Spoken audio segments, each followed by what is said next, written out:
Alors, présentement, le 31 décembre, et je ne suis pas en train de célébrer la nouvelle année parce que je dois me coucher tôt. Demain matin, je me lève à 2h du matin et je m'en vais à l'aéroport de Québec pour un vol direct avec Transat. Donc, c'est pas la première fois que je fais un vol direct de Québec avec Transat, mais c'est la première fois que j'ai vraiment le documenté pour vous parce que la dernière fois, j'étais pas trop certaine de ce que je faisais, mais là, je connais vraiment bien les étapes, donc je vais pouvoir vous guider. Je suis dans mon pyjama de Noël, mais bon, on se dit salut à la bonne franquette, puis je vous amène demain matin à l'aéroport.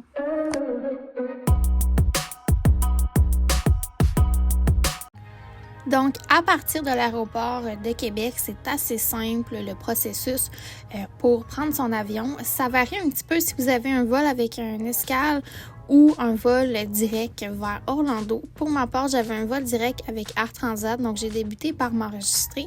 J'ai imprimé mes étiquettes à bagages et je les ai mis sur mes valises. Ensuite, je les ai fait enregistrer avec le personnel d'Air Transat et je suis montée d'un niveau vers les départs pour passer la sécurité. C'est un endroit que j'ai pas le droit de filmer à l'aéroport. Donc, à l'aéroport de Québec, pour les vols du matin, là, ça prend un bon 45 minutes à 1 heure d'attente la sécurité, à moins que vous arrivez quand même très tôt. Pour ma part, je suis arrivée un bon 4 heures à l'avance parce que j'avais à me stationner puis ensuite enregistrer mes bagages, passer la sécurité. Donc, ça m'a donné amplement de temps par la suite pour me prendre un petit déjeuner au IW. J'ai validé que mon avion était stationné et elle n'était pas encore arrivée, donc elle va arriver plus tard. N'ayez pas crainte, avec moi, on va finir par avoir un vol.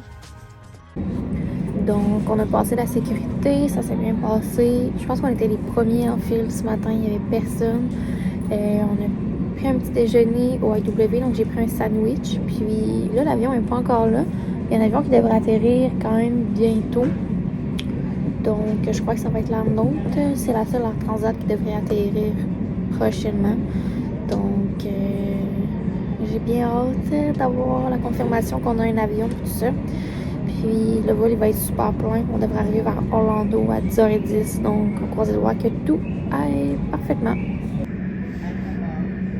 L'avion arrive, ça c'est no. Si vous aviez une escale soit à Toronto, à Montréal ou un aéroport au Canada pour après aller à Orlando, vous auriez passé les douanes à cet aéroport-là international. Donc, on passe les douanes soit à Montréal, soit à Pearson. Et après, quand vous avez Orlando, il n'y a pas de douane à passer. Donc, pour ma part, quand je suis atterrie à Orlando, je peux pas filmer ce passage-là parce que c'est interdit. Mais on va un niveau en dessous, donc on va au sous-sol de MCO, on suit le long corridor et on arrive aux douanes.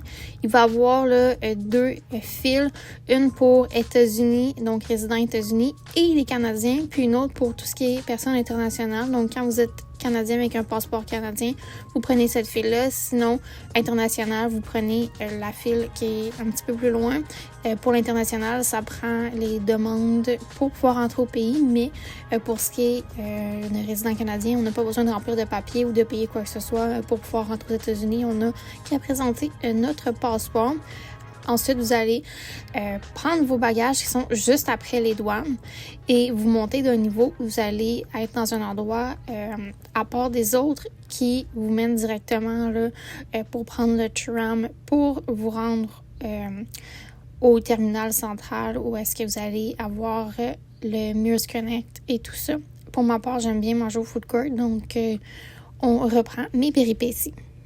Alors, on vient d'arriver à Orlando, on a passé les douanes, assez chaotique là, parce que là, on a nos bagages enregistrés après avoir passé les douanes. Puis, moi, ma tradition, avant d'aller prendre mon Mears Connect, c'est d'aller manger au food court, donc je m'en vais au centre de l'aéroport.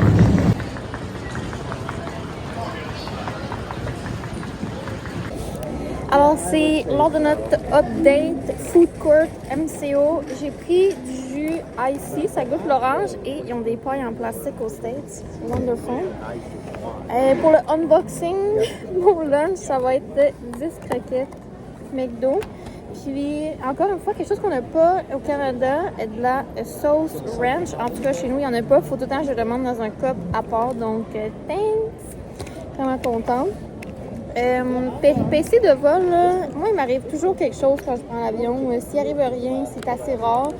Ce matin, on n'a pas pu décoller de Québec parce que c'était glacé les moteurs. Puis ils n'étaient pas capables de les réchauffer assez. Ça a fait un bruit bizarre. Puis finalement, on est retourné à la gate.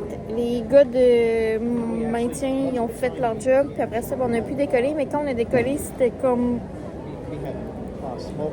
pas safe. Fait que, on est content d'être arrivé à Orlando. Puis l'atterrissage, ça s'est bien passé. Les douanes, ça a pris 5 minutes, il n'y avait pas de fil.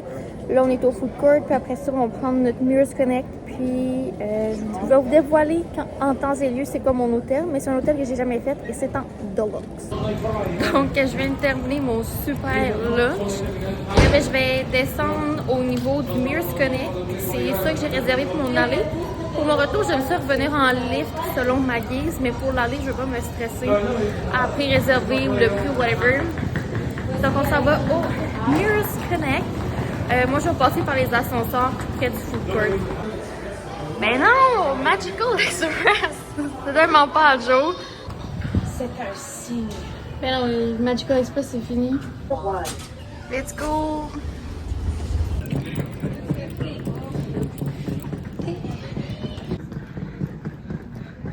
Et on arrive au bout complètement.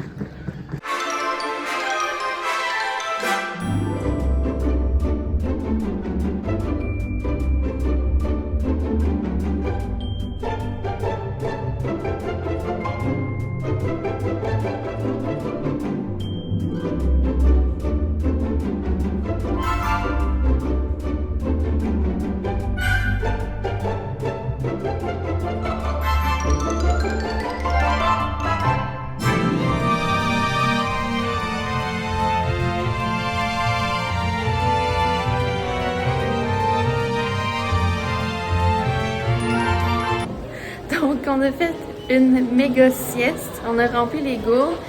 Là, il est 4h35. Puis, on va prendre le bateau. On va aller à Hollywood, notre réservation. Puis, il y a les heures de luxe tantôt à Epcot.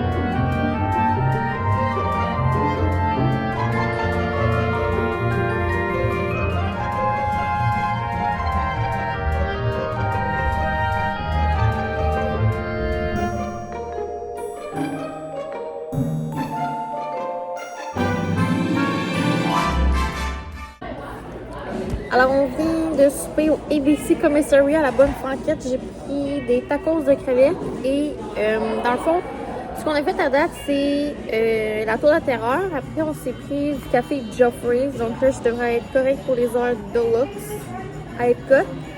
Puis on a terminé la Tower of Terror, puis on a terminé la descente. C'était le temps du boarding group de gardiens. J'en ai eu un peu plus, puis je le manquais. Fait que on va se reposer un petit peu, puis on va se rendre en Skyliner à Epcot pour les heures de luxe. Fait que c'est ça.